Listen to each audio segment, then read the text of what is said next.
বগুড়ার নন্দীগ্রামে যাত্রী ছাউনির অভাবে যাত্রী ভোগান্তি শেষ হবে না। নন্দীগ্রাম বাসস্ট্যান্ড এলাকায় নেই কোনো যাত্রী ছাউনি। এতে প্রতিদিন হাজার হাজার লোকজন দুর্ভোগের সম্মুখীন হচ্ছে।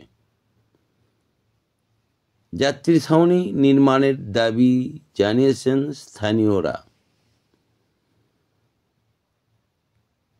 জানা গেছে, নন্দীগ্রাম বাসস্ট্যান্ড এলাকায় প্রতিদিন হাজার হাজার যাত্রী তাদের গন্তব্যস্থলে যাওয়ার জন্য বাসস্ট্যান্ড এলাকায় গাড়ির জন্য অপেক্ষা করতে থাকে।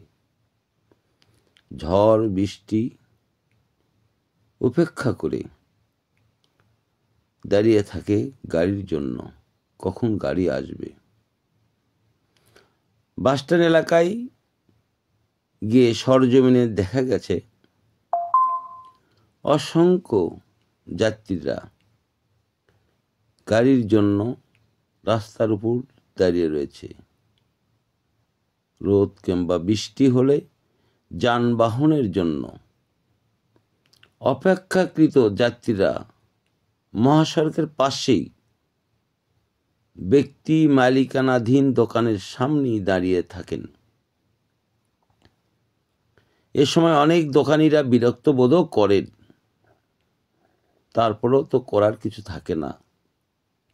বৃষ্টি শুরু হলেই যাত্রীদের ভোগান্তি আরও বাড়ে। অনেক সময় যাত্রীরা বৃষ্টির পানিতে ভিজেই গাড়িতে উঠে। গাড়ির যাত্রী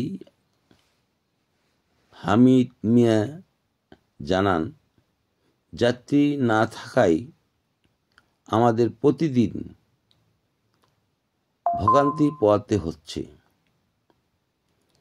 শুধু আমি নই, অনেক মানুষই ভোগান্তির শিকার হচ্ছেন। স্থানীয় আমজাদ আহমেদ জানান, যাত্রীরা বৃষ্টির মৌসুমে অনেক কষ্টের শিকার হতে হয়। প্রতিনিয়ত যাত্রীরা দোকানের সামনে দাঁড়িয়ে থাকে। যাত্রী আব্দুল কাদের জানান, কোনো নির্দিষ্ট যাত্রী ছাউনি না থাকায়